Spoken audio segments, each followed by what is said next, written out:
All right, welcome to week 8. This week we are going to be talking about stress and recovery. This is one of the biggest dial movers when we're doing everything right. We're eating all the food right. We're working on our exercise routine. We're doing all these things, and we're just not able to find the missing pieces. This is kind of the elephant in the room, right? Stress is something that we all deal with pretty much on a day-to-day basis, if not a day-to-day basis, definitely a weekly basis. And recovery is imperative for your long-term success, not just in fat loss, not just in muscle gain, but just overall for your bone health, your physical health, your mental health, your emotional health. So many things here. So we're going to get into really quickly just a couple of things there, and we're going to kind of close up and pull everything together from what we've been talking about in the last couple of weeks. So if you're a little bit behind on these lessons, I want to encourage you to go back 2 weeks and to get a start on our talk around cravings, because we're going to finish that up today. So cravings and stress. So we have two major causes of cravings as far as looking at what the root cause is. And so we have biochemical and behavioral. And we need to address both in order to have a long term successful strategy. So, we've been discussing in the last couple of weeks some behavioral reminders, some different types of triggers, as well as some strategies to navigate cravings. So, again, going all the way back, looking at your cravings guide, although some of those will pair along with the biochemical things, and I've already mentioned stress in that realm. A lot of those are behavioral, right? Making sure that we get ample protein, we're eating enough, checking in with our body, all of these things can be lumped under the behavioral. Today, I'm going to talk about some biochemical causes of cravings. And not to get too sciencey here, but I feel that it is very important for you to understand that there are multiple reasons that we deal with cravings and essentially emotional and stress eating, which essentially are cravings. And I'm going to go over that in just a second. But to understand that these are not human flaws, these are not unique flaws within you, these are not things that you're doing wrong. Again, everything that we're doing here is a practice, right? And so the deeper you understand what's going on with both your psychology and your behaviors and your physiology and your hormones and your chemistry makeup, the more you'll be able to make informed decisions, the more you'll be able to get clinical, the more you'll be able to really get curious about what's going on with your actions, your decisions, and how you ultimately get to your goal. So there are two very important biochemicals related to cravings. The first one is dopamine. This is the brain chemical that is it's the one of desire and floods the brain when we're seeking pleasure. AKA, this one's a huge motivator. So dopamine is going to say, oh my gosh, I need to relax. It's been a long day. All these different things. So we've gone over the fact that our metabolism as a whole is a barometer for all these different inputs, and our hormones are our communicators. So all these different inputs are coming in, our body is navigating them. They're all stressors. They're all some form of stressors. I know we're going to talk about cortisol in a minute, but I know everyone sees cortisol as the big one, and it is. But there's so many different stressors, so many different inputs that our body is taking in all day, every day that we're processing. And so it's important to recognize that our brain is taking in a lot, and sometimes it just wants to calm down and it's looking for pleasure. So this is a huge motivator for you reaching for comfort food, essentially. So the second one is the stress hormones. Stress hormones, aka cortisol, definitely a big one there. They're key. This is a key role because these hormones shut off the motivating and the goal-oriented parts of the brain. So I'm going to say that again. These hormones, again, receptors, communicators, inputs, are shutting off the motivating and goal-oriented parts of the brain, while simultaneously activating more primitive reward centers. So again, seeking pleasure, shutting off the one that's saying, hey, Susie, again, I always use my cat as a model here. I know that you have this goal. You've been doing great. You've been taking all these actions, been doing all the right things, but I'm going to shut you down for a minute because I really just need to eat a piece of chocolate cake or whatever it is. These things show up in multiple different ways, right? They don't always show up in food, but for what we're talking about a lot of the time, it is food. So, in other words, cortisol can make you feel less motivated and more likely to just seek out comfort food, to seek out Netflix on the couch, to seek out skipping the workout, right? All of these are pleasure seeking things. All of these things can essentially roadblock you from your success if we're not careful, if we're not aware, and we don't know how to navigate them. AKA, this can leave you feeling powerless. I don't know, this is definitely something that has happened in my life where you just felt like you were totally out of control. You didn't have control over the decisions you were making, the actions you were taking, none of that. A lot of women will report feeling this way around their cycle, around PMS and things like that. And so, very briefly, yes, your cycle is a stressor as well. So very briefly, I just wanted to mention that for the women that are still cycling, that is very much a real thing. However, we create these, I hate using the word excuses, but for lack of a better term, excuses as, these hormones are just taking over me and I'm completely powerless. So again, the more informed you are, the more you can make decisions, choices that are going to best serve your goals, that are going to best support your health, that are going to best support your body, rather than getting into this position of feeling powerless. So going back to the previous modules, if we're tracking our cycles, if we know what's going on with our menstrual cycle, which I highly recommend if you're not doing, I would highly recommend, there are apps out there on our smartphones. You can do it with a pen and a paper to track your symptom cycles, to track your cycles in length and know what's going on with your hormonal health, and start to be proactive so that we are not left feeling powerless and out of control during those times. So going back to those behaviors of making sure we're eating adequately, making sure that we are getting enough protein, all those things can help deal with the biochemical things that we know we are not going to have control over. This goes back to everything else, right? There are things that we're not going to be able to control. There are things that we are going to be able to control. We need to be aware of these variables that we are not able to control. We also need to be focused on what we can control and taking action from that place. All right, so let's get into chronic stress versus acute stress. So two different types of stress. So chronic stress, this can be work stress, this can be family stress, this can be stress of health situations, this can be, chronic stress can be from over-exercising, chronic stress can come from over-dieting. We haven't gotten to the week where we talk about nutrition periodization, but this program is very specifically put into this 16-week formula to talk about it because we are not meant to diet 24/7, 365 days out of the year.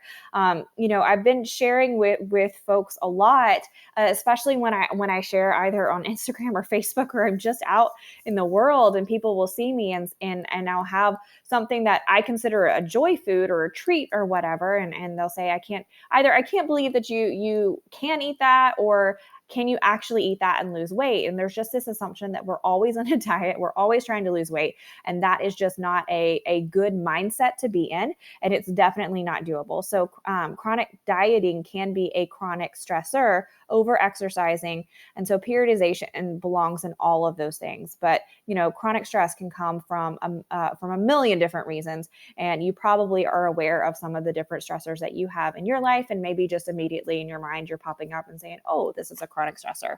Then we also have acute stress. So acute stress can be our our workouts, our regular workout routine and things like that. But the big thing is here, we're really quick to think of the way that drugs and alcohol and other things influence our brain. And we're really quick to think of the way, cortisol and things like that affect belly fat, affect our hormones, and affect our ability to lose fat. But what we don't think about is how they're also communicating with our brain and they're influencing our brain. So they've done a lot of studies on this. And again, this is not for you to just go down a rabbit hole of science and all these things like that. Again, it's just another way to keep you informed about what's going on with your body and, essentially to help motivate you to take action, to do something about it.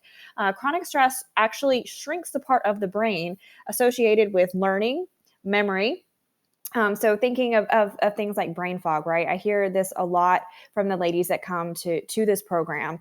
They're suffering with brain fog, fatigue, all kinds of different sluggishness. And yes, that's hormones. Yes, that's food. Yes, that's a style of exercise that we're doing. But a lot of that is also chronic stress, and it also grows the region responsible for processing fearful and threatening stimuli. So there's a lot of things going on there. Through chronic stress, right? So if we're constantly in a state of fight or flight, then what are we going to anticipate? More fearful things. We're constantly going to feel like we're threatened. And so yes, dieting chronically, dieting over and over and over again consistently all the time is signaling to your body that you're constantly under a threat.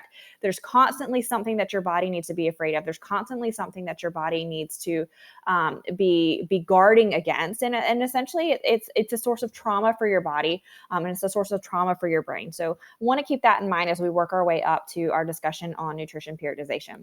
Acute stress, however, can increase the ability to learn and improve, as well as impulse control. So the reason I bring this up is it's very important to recognize the Goldilocks gap with your food dieting. This is why in this program we monitor biofeedback. We're constantly monitoring stress. We're constantly monitoring hunger, and we're constantly monitoring sleep, because all of these things work together.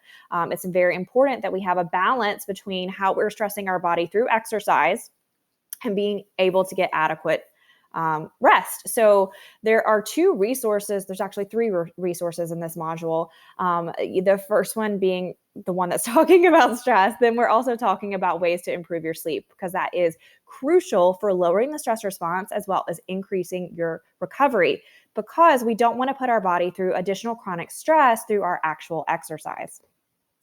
So again, taking, I will be extremely transparent with you guys. Exercise was a chronic stress for me for a long time. If you haven't heard me talk about it before, I used to go to the gym 3 times a day. And this was before I was as a trainer full time. So it wasn't like I was going there 3 times a day to train folks. I was going there to work out. It was a chronic stressor for me. It had a lot of negative results from that, as far as my hormone health, as far as my physical health, and as far as my mental health, as well as my body image.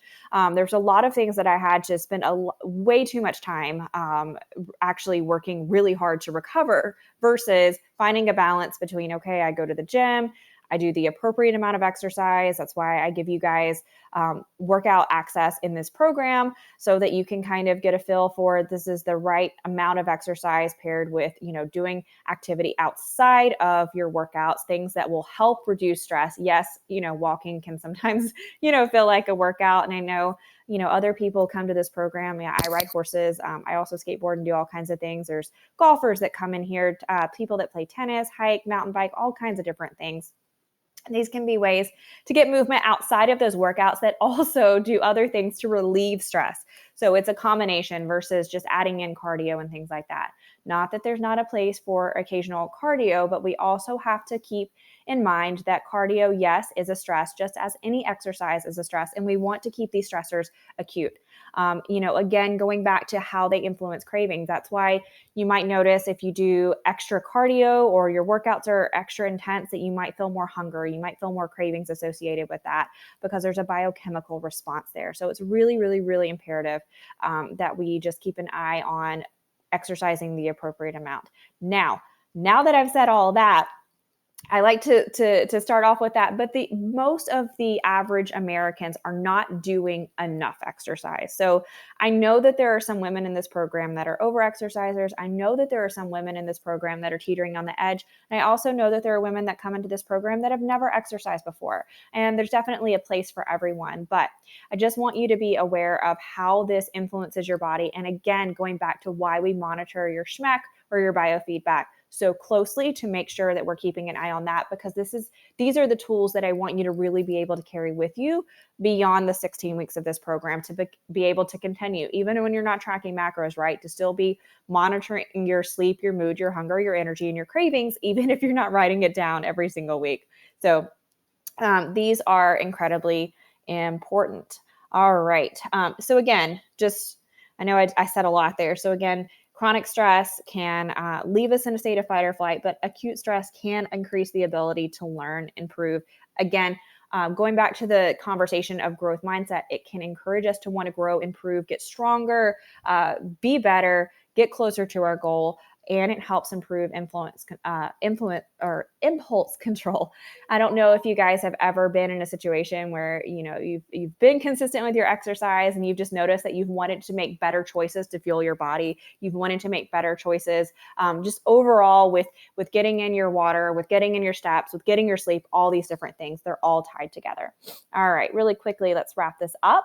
So weekly focus, and we're getting to the point where these are going to be continued focuses. So look at your current routine. So there's a third guide in this module that talks all about routines. This has a workbook attached, and I want you to give this a read through, a glance through, whatever. And I want you to consider using the workbook to take a look at your routine. The reason I am suggesting this is because there are certain things that we can do to help manage our stress. So there's two things that we can do here. We can manage stress and we can relieve stress. Manage stress is recognizing that there's always going to be stress that comes our way. And we can do what we can to have routines, systems, and strategies in place to help mitigate that stress so it's a little bit less than what it would be if we didn't have those strategies in place. The second thing is stress relief. So this is when stress inevitably comes on. We have tools and strategies in place that we can relieve the stress to the best of our ability so it has minimal impact on our physiology and our psychology. So looking at your current routine, can you set, this is a big one for me. I used to be, especially when my kids were little, gosh, my morning routine was terrible. I don't even know how I got to work on time, with lunches and everything prepared. I just don't even know. And then I worked third shift for a period of time, and for a while it was okay, and then it got really, really bad again. And it was again when I figured out what all these stressors were doing to my body and doing to my life, that I was able to narrow down, okay, I'm starting my day off or night off with a whole lot of stress because my routines just don't have any flow to them. So this can be a good way to not create all these crazy outlandish things to add things to your to-do list, but look how you can simplify, look how you can streamline your morning and evening routines for less stress. And that can be just a huge start there. So looking at how your current routines, how do they support stress management, or how do they fuel the fire essentially? How are they creating more stress for you? And so there's lots of examples in there. So just give that a read through when you get the opportunity. Don't put it off for forever, because this is really important. And see what tweaks need to be made there. The second thing that I want you to focus on is implementing regular stress relief practices. So, interestingly enough, it usually is about this time in the program where people start talking to me about different ways to help them cope with anxiety, manage stress. And it probably is really by design, since we've been talking about cravings and emotional eating and all of that over the past couple of weeks. But looking at what are things that you can do every single day that are just going to help you relieve the natural stress that's just going to come along. So in your guide, there's going to be things like suggestions like breathing, your leisure walks. That is something that I do every single day, whether I am super stressed or I'm just cool as a cucumber, because it helps lower my stress response. It helps me get those steps in, and it's just overall good for me. Things like yoga. This is not something where you need to join a yoga studio and start going to practice yoga 90 minutes 3 times a week. But if it's something that you've done before, maybe paying a little bit more attention to that and how you can, make sure that we are doing it more frequently. Most of you guys know that I used to teach yoga for a while, and, yoga practice doesn't have to be 90 minutes. It can be 15 minutes. It can be 20 minutes. It can be 5 minutes. So yoga means union. It's connecting to your body. It's connecting to your breath. And that's a great way to help you relieve stress. Things like adult coloring books, right? So, maybe you set aside 15 minutes to color, to read. If you have a hobby, I knit a lot. And so that's a stress relieving activity for me that I try to do every single day, even if it's just 15 minutes. So looking at different things that bring you joy, make you smile, relieve stress, and see how you can purposefully put them in your day, purposely put them in your week to help you relieve stress. And again, just going back to the first one, help you manage stress. And then continue to pay attention to cravings, actions, and behaviors. So, now that we've kind of pulled all these pieces together, hopefully for you guys, you can start to, again, just continue to be the detective, continue to get clinical, continue to get curious about your own journey, your own body, your own process. The more informed you are, the better the results you're going to get, and the better you're going to be equipped to sustain those results, guaranteed. So, again, just to recap, in this module, you have your stress guide. Again, glance through it. There might be some things in there that you've never thought to try before. Look at the routine guide. It's a great resource for you, as well as supercharging your sleep, because this is the point where we start to pay attention to, hey, am I getting enough quality sleep? How can I improve the quality? Notice I didn't say quality of my sleep, so that, again, I can lower my stress response. It's going to help mitigate some cravings, and you're just overall going to recover better from your workouts, and you're going to get better results long term.